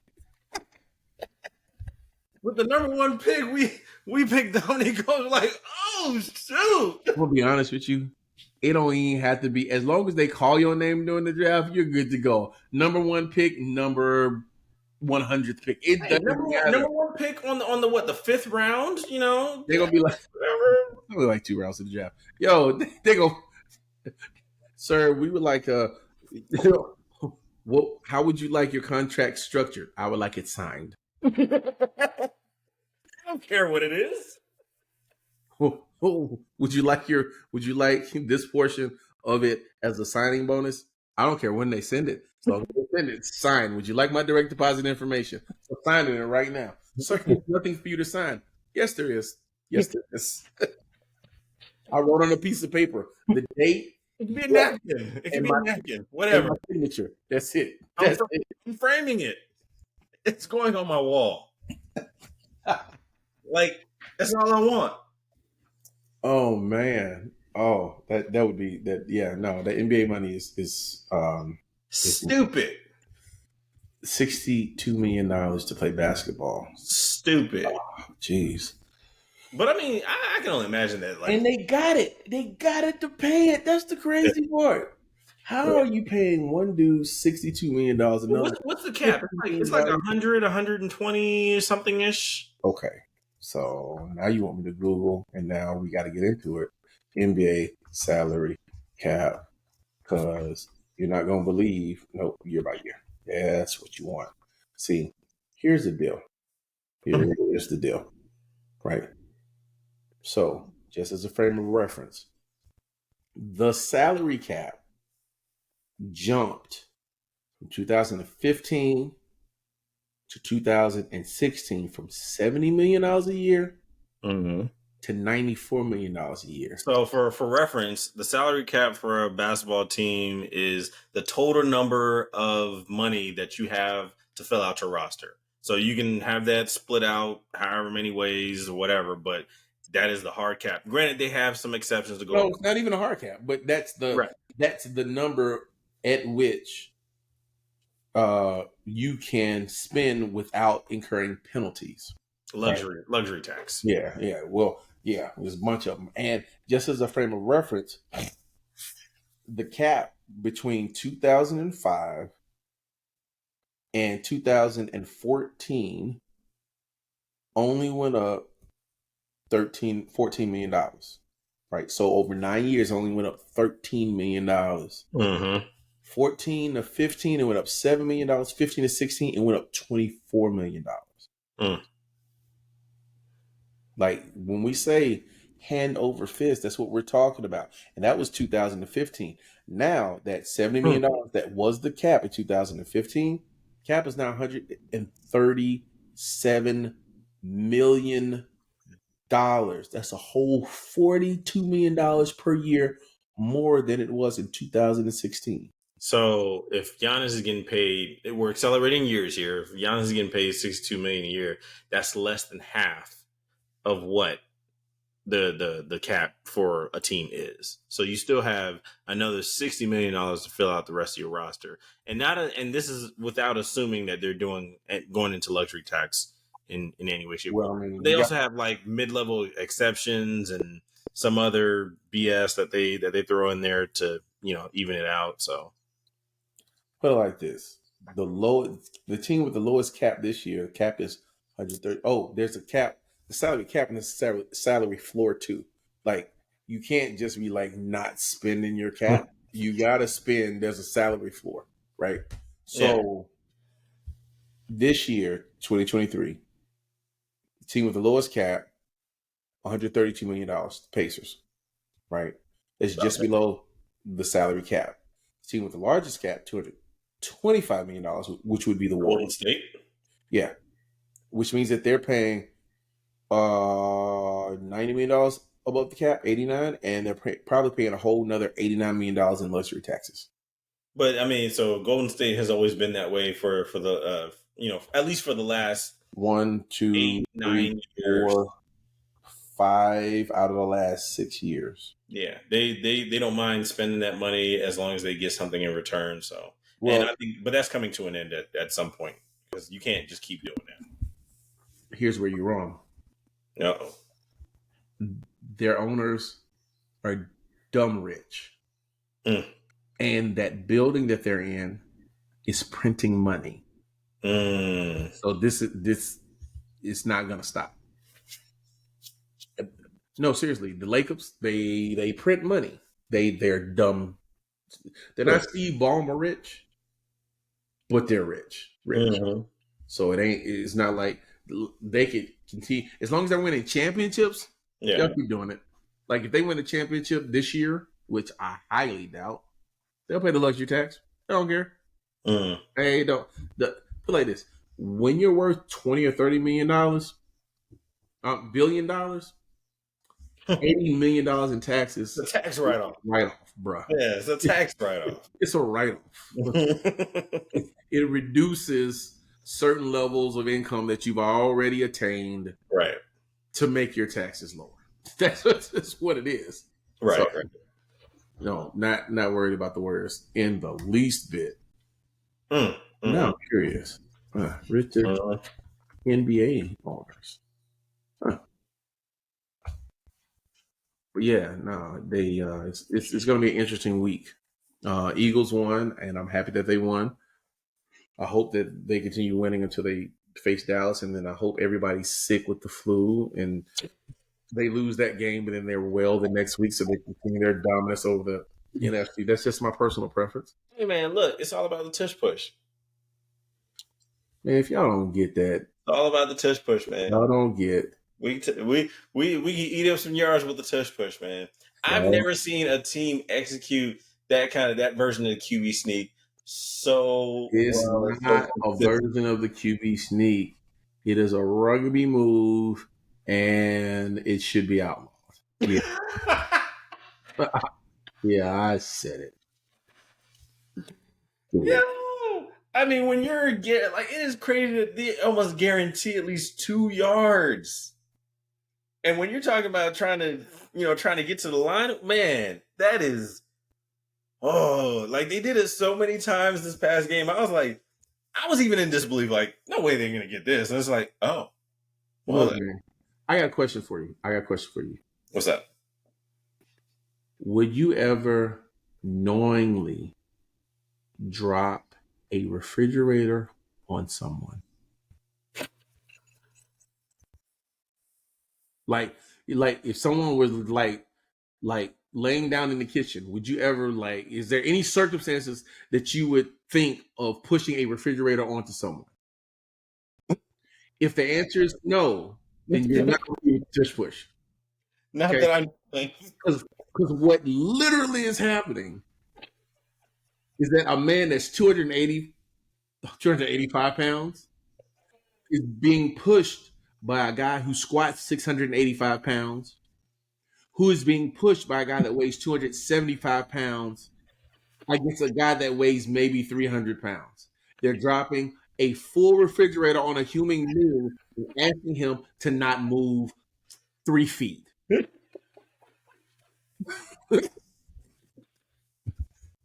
Can you see how ridiculous that is? It's just your analogy, because I was like, wait, where's he going with this? I mean, it's what it is.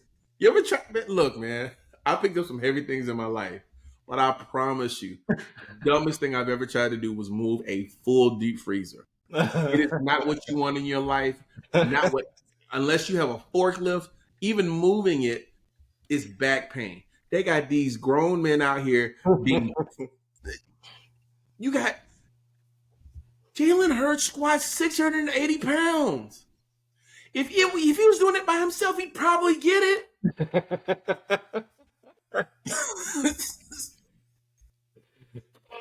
They're gonna outlaw it next year. They are. And they better not. Out of everything that Belichick has done, come on. When's the last time Bill Belichick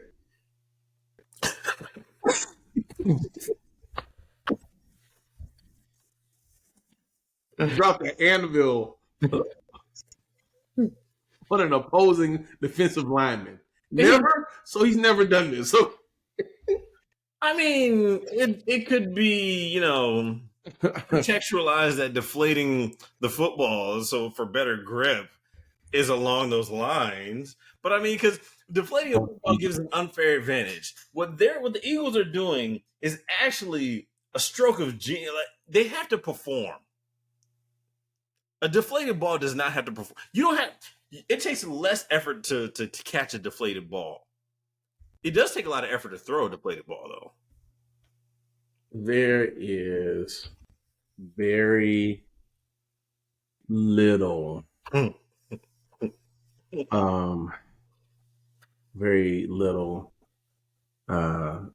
value to me in the deflate gate argument, other than it's breaking the rules. I've played competitive football with a deflated ball and an overinflated ball. I take an underinflated ball all day. I'd rather have my fingers than with the deflated ball. And it wasn't even like it was a lot. It was like 1.5 pounds, man. It ain't even deflate me, whatever, man. Look, the tush push is not illegal. It's not illegal yet. If Dallas would have thought of it first, nobody would be saying that. You're caping. You're caping. Because it would have been outlawed the game after Dallas did that crap. Because they stopped. Okay, this is how old I am. This is how old I am. The tush push is nothing new. It's just new on offense. They used to do it on defense against field goal attempts. And the NFL outlawed it because they were having too many knee and lower extremity injuries because of it. It got to go. Now, who's getting injured on the tush push? What's that? Who's getting injured on the tush push? So you just want to wait to see until that happens, right? Hey, look, like we don't know is going to. Okay. Hey, it's working right now. Nobody's technically injured. I need a case study, man. I need a case study. Okay. All right. This is what I want you to do. This is what I want you to do. I want you to take your 13-year-old son and put him in your Tesla. I want you to put his foot on the brake. I want you to put the car and drive. I want you to put a football in between you and your Tesla. And then I want you to try to time when he's going to come off the brake. I want you to push your Tesla. And if that don't work out for you, I think you need to reconsider. That's insane. If that be the case, you know what? Okay, then load everybody up on defense the same way that they're doing on offense and just go at it. That's called rugby. We're playing football. Actually, we're not even the actual football. We're playing American football. You happy now? Are you happy? We're playing American football. Okay, now you said it correctly. See? Might as well. Oh, man. Modern problems call for modern solutions. Modern problems call for getting out the way. I swear to God, if I was a defensive tackle and y'all lined up for the tush push, I would take the ball, physically walk it to 3 feet for the first down and be like, all right, let's go. So I'm not doing this. Whatever. Don't even line up. Here, just take it. Just take it. Here's the crazy part that people don't understand about this tush push. What they say for you to stop a quarterback sneak is that you got to get lower than the guy across from you. So if I am a 290-pound defensive tackle, lining up and let's say the A gap in between the center and the freaking guard, I got to get lower than the center and the freaking guard. Guess what happens if I succeed during the tush push? The center and the guard both fall on me, as does Jalen Hurts, as does the guy behind him running over my back. I'm just saying. Oh, my God. I'm just saying. Oh, my goodness. You may want to outlaw that. It doesn't exactly seem in the best interest of the safety of players. That's all I'm saying. That's all I'm saying. You come up with something good and they just want to take it from you. People just want to live. They just want to take it from They you. want to live. They want to see another Sunday. No, Dallas fans want to see another championship, but you guys aren't giving it to them. Man, look, y'all took Stickum away from us. We're taking the Tush Push away from you. You know what Stickum is? No.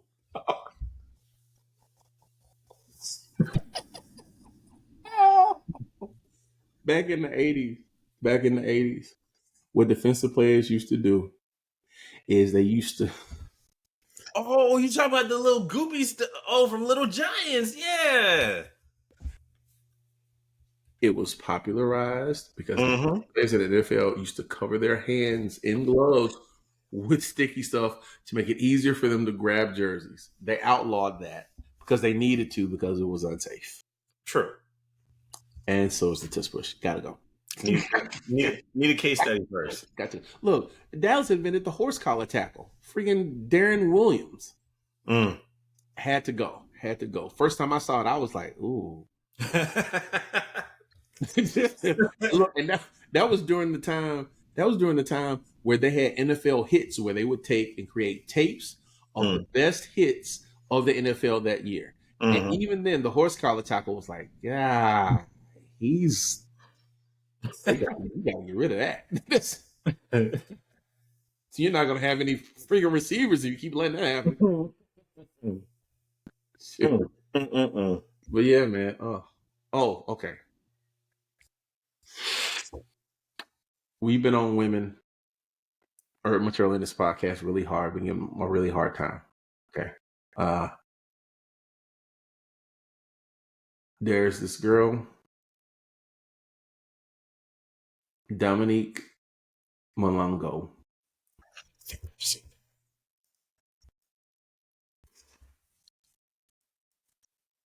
This chick is a baller. Okay. On hard. So 100%. Real quick, I gotta plug this. Congratulations to Las Vegas Aces. Yeah, I was trying to think of the team. You guys barely won that. Not gonna lie, you deserve it. Pull it out, but they barely won that game. Okay, but you guys did it on a tremendous effort without having your floor general. Yeah. And well, I mean, I'm not sure how much Candace Parker actually contributes, but congratulations to Candace Parker. Sheldon Williams, eat your heart out. So Dominique Malongo. Whoa! What was that? Nothing. You know what? I'll just go back and listen to it and slow it down in post. I slow it down in post. Sheldon Williams, eat your heart out, bum. Oh yeah, you talking about the dude that fumbled that bag? Yeah. Stupid. Hey man, everybody ain't Mike Lowry. All right, back to Dominique Malongo. She's a high schooler, I think. She's a high schooler first year in college. Oh. So I've got some thoughts. Dominique, do you understand how sexy that is? Yeah. Oh, believe me, as a person, my God, who is able to do that. Can you run that one more time? I want to see your sales pitch. I want to watch this. Drop step. Bang. Perfect. Drop step. Oh, that is so sexy. Oh my God. So that is for people who've never dunked before. It's absolutely erotic. The hardest dunk is somewhat of a drop step to do. Especially from off of 2 feet. 2 feet. Man. You have to gather momentum, your vertical momentum, and that has to come from your legs. You have to have that power. It's easy to kind of run and jump off one leg and kind of get up there and do that. But, and here's my issue. I've always said the WNBA suffers slightly. And honestly, this year, the WNBA has been really good. Like the skill gap, they've taken it to a new plateau. But if you can get and I'm not talking about Brittany Griner dunking no. I want to see a woman go up and just start yamming on people. That clip was sexy. I've said it 4 times. That's how sexy it is. Because that's skill, that's Mm-hmm. desire, that's heart, that's practice, that is self-confidence. It's everything you want in a ball player out of a male or a female, but to see Yeah. a woman do that, oh my gosh. She didn't, and honestly, she doesn't just rely on height. And a lot of people say, "Oh, well, yeah, if I was, 6'7", 6'8", I could dunk too." I'm like, yeah, but is it the weak kind of, or is it? Are you? Can you get high enough to bring it back a little bit, She or dropped kind of just rock the rim a little bit? That's the thing. she drop stepped into a dunk where she controlled the ball and didn't want to dunk the ball too hard because she didn't want to hurt her hands. Yep. It lets you know that she can do what she needs to do when she needs Like to do it. even when Candace Parker dunked, that was real light stuff. It was real light. Yes, technically she did it. Cool. Lisa Leslie, when she did it, it was light, but she was the first one. All right, cool, give it to her. But this girl, Dummy, back in 1996, mm-hmm. five actually. The move that she just did, I learned how to do. I was taught how to do it. Mm-hmm. Part of my training in learning how to do that was to have a ball placed on both blocks. I would have to stand underneath the goal, take one step towards the ball, pick it up off the ground, squat, pick it up off of the ground. One dribble, drop step, Mm-hmm. dunk with 2 hands. And I had to do that 15 times on each side. Straight vert, drop step dunk, drop step dunk, drop step dunk. Then That's I'd a have lot. to, That's a lot of energy. and then that was a drill. I had to do like 3 times. Yeah, that's a lot of energy. First off, And I had to do the pump fake spin, what she did as well. The fact that she can do it as smoothly as she can do it, I mean, I'm not saying that I wouldn't pay to watch WNBA games as they are now because they are amazing showcases of skill, right? But I would pay even more to watch her do that or any version of that. Like, as much as I like watching WNBA games, and I haven't watched a lot of them this year, I wish I had always. Honestly, they're just hard to time because it doesn't. It's so off schedule from like the NBA, the NFL, and all that. Yeah. It's out in no man's land. Yeah. Well, no pun intended, but it's out in no man's land. So, you don't really get the same kind of support. And they don't really advertise for it like they do the NBA games either, which sucks because I would watch a full WNBA season. But honestly, I don't even know when it starts. So, like when they had the when they had the championship games or the finals, I knew about that because they did advertise at some point. And I was like, oh, okay, cool. They're at this point now. But they don't necessarily advertise, which is a shame. But I mean, with the skills that these women have and getting better and the rivalries that they're building, like what the Las Vegas Aces are building is actually something to be rivaled. And they're creating rivalries like with New York and other teams. So this is awesome. I just hope that when she gets there, she definitely when she whatever team that she's on, she continues that. Yeah. I need a woman to start yamming on people. Me and my brother have had the conversation quite a bit about the WNBA moving that goal to 9 feet, which would My friends talk about that too. An amazing stir and awareness around the WNBA. I'm not sure how good it would be for the game, but it'd be interesting to say the least. But now with them doing that, oh my God. Oh, come on. Boo. Yeah, I just think when you lower it to 9 feet, now you give Brittany Griner a little bit, those kinds of people a little bit more, and it also changes your shooting dynamic. And oh yeah. So it does mess up a lot at this point. But yes, I mean, I thought about that too. It's like, yeah, it would be nice if they lowered it. So then that way you could start getting, because I mean, I think when men started dunking on each other, that's when, interest kind of picked up a little bit and viewership started going up because you were like, oh, shoot, who's going to get dunked on today? And that continued. And we see it now even sparingly, even in the NBA, which I really want them to bring that back. Well, I mean, this generation is not the dunk generation. This generation is a 3-point generation. It's completely different. So it doesn't hold the same value. And because of analytics, three is always better. Shooting a three is always better than trying a two. This generation has grown up with that, which is absolutely insanely disappointing. But oh well. But to see dunking coming to the WNBA, because to be honest with you, I think the women would probably do the ones that could. I think they probably do it better than it's happening in the NBA right now, and I think would cause a lot of excitement. That would probably translate into ad dollars. Mm-hmm. They so sorely need so that their salaries can flourish in the way that we all had hoped that they would when the WNBA started back in the mid-90s. Now, I do think that if they start giving women the dunk competition and lower the goal to 8.5 feet to see some of the athleticism that they have, that would be pretty interesting as well. Yeah, and honestly, in a dunk contest, even lower it for the men too, because I mean, now you're talking about. Hear me out. Okay. I'm listening. The worst thing you want is somebody to get injured in the dunk contest. That's why I would say lower it a foot for a guy. Okay, here's the thing. If you lower 4 foot, there are going to be more injuries because they're going to try stupider things.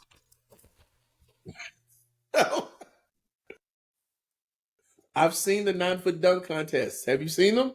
No, I want to join one of those 9-foot or 8.5-foot leagues, yo.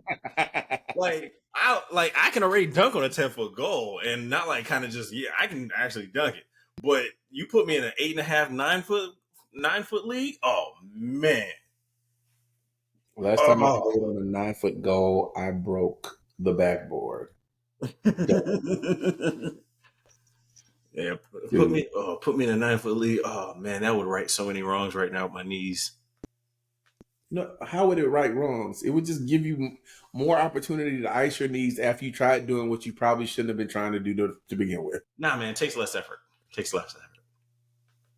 You still got to go up and come down. The laws of physics have not changed. I'm landing on somebody. They're gonna catch me. Oh my god! Like the tush push, huh? Yeah, just land right on them. Oh, I'm landing on them. What was it? What was that? Who did Shaq dunk on from the Knicks? That white guy. When he the most disrespectful. I'm doing that, and I'm just get off me. You know what? That was uncalled for then, and I mean, and you got to think. I don't think you played this out in your head. If you're at a 9-foot rim, you're probably playing with guys who are older, and if they're out there playing on a 9-foot rim, they've got something to prove. I don't think you want to be pushing on them like that. I don't think it's worth. I don't. Go. What would you? Let's go with it. Let's go. Let's go where? Look. You look like you're about to hurt yourself. Shut up. You look like you're about to sprain your elbow. Please stop. Man. Please stop. Hey, look, you shouldn't have stepped out there if you didn't want. You knew the possibilities of getting dunked. You knew the possibility of getting dunked on when you walked on the court. I don't care whatever percentage you have it at, it's still a percentage. On a 9-foot rim, that's the only thing that people are gonna do. If I'm on a 9-foot rim, I'm dunking. I don't care. Exactly. Then, hey, don't hate the player, hate the game. It is what it is. Oh, you man. get yammed on, you gotta accept it just like the rest of us. Oh, I don't think it's as easy as you make it sound, but what do I know? I'm just an old guy. I'm just an old guy. You're not that old. Huh? I'm not that old yet. Maybe. I don't know, man. Sometimes I feel like I'm, in my late 30s. Sometimes I feel like I'm in my early 50s. Hey, man, 40's the new 20. It's not. Nah, they whoever told you that lied. 40s is the new 40s, okay? It ain't changed. It's the same. It ain't changed. Just because Tom Brady, gets platelet replacement every freaking 4 weeks, people Yeah, think that 40 isn't 40 no more. No, it's still 40. It's still 40. I'm not gonna I'm not gonna show the video here, but anybody who's interested, look at what Tom Brady looked like when he was in college and the transformation over the years to now. I don't know how, but he got younger as he got older. It's called plastic surgery. It's gonna work. Like It's gonna work. he had a super wide chin. Like it was a fat chin. Oh no, yeah, no, he's had work. He's had to keep up with the times. Mm. So yeah, no, 40 is just that. 40 is 40, and that's never going to change. No matter how old younger generations get and try to reframe it. Nah, it's still 40s, dude. Mm. Wake up in the morning and be like, I never thought I would understand or you know identify with Murtaugh from freaking Lethal Weapon if you know that movie, but he'd be like, I'm too old for this ish. I promise you, I say that like every other day. Like, I'm too old for this. You get up and sit on the side of the bed for like 10 minutes. Wake up and you got to contemplate whether or not you want a day or not. Do I want a day today? I don't want a day today. No, Saturday. Okay, I'm gonna tell you this. And we got to wrap. There was a whole lot of stuff I was supposed to do Sunday. After I unloaded the truck, after I moved all the stuff in. Friday, get everything in. Saturday, took all day, set things up. A bunch of stuff I was supposed to do on Sunday. I woke up Sunday morning like, I am going to watch streaming church, and then I'm going to sleep all day. I'm not going to do anything today. I didn't even feed my kids Sunday. They had leftovers. You go in there, just go and find something. I don't care. There's food in the refrigerator. There's food, there's drinks, there's desserts, there's lights, there's water, there's heat, there's internet. For the entirety of the day, nothing. Absolutely. And guess what? I woke up on Monday morning like, man, I'm tired. I'm, I'm, I'm still tired. In my 20s, I woke up on Monday like, yeah, let's go, let's get it. In my 30s, I'd be like, oh, I can do this. Now I'm like, dang, I should have took the day off. I slept all day Sunday, and Monday morning I was like, I should have took the day off. God.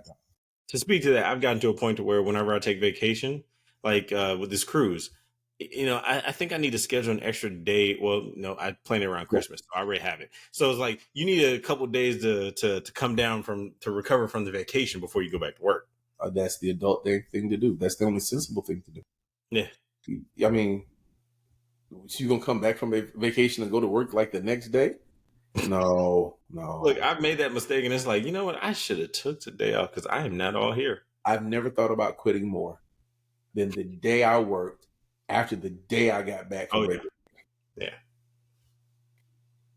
Never thought quitting more. Never thought about quitting more. Dude, oh, you're killing me. Anyhow, oh man. Dominique, this is episode 7 of 1155. 7. Thank you for rocking with us. Hey, make sure you like, comment, subscribe, and share out. We are back. Steve is in his house. Yeah, he's in his house. So, definitely interested. Might have to pop out to Houston, out in Cyprus for a little bit, hang out for. No, man. We'll talk about it next week. I got a guy that I buy barbecue and turkey necks from a gas station. You gotta wait. You got a turkey neck hookup? This dude smokes his turkey necks before he boils his turkey necks. And I promise you, they are the best turkey necks you have ever had in your. Well, you guys heard it here first. Best turkey necks. We'll talk about it on the next episode. Yep. Thank you guys for tuning in. We will definitely. I really want to have audience members. So, I will post links whenever we're recording where you can join us on the days that we record. Yeah, we're And gonna try then to you do can that. ask questions and be part of the show for when we post on Fridays. So definitely be on the lookout for that. If you guys decide to join, cool. If not, I mean, it's whatever. We're still gonna do what we do, but we would Yeah. definitely love to have you guys' participation. So, Yeah. all right, until next time, guys. Later. Looking forward to it. You guys have a good one. See you next episode. All right.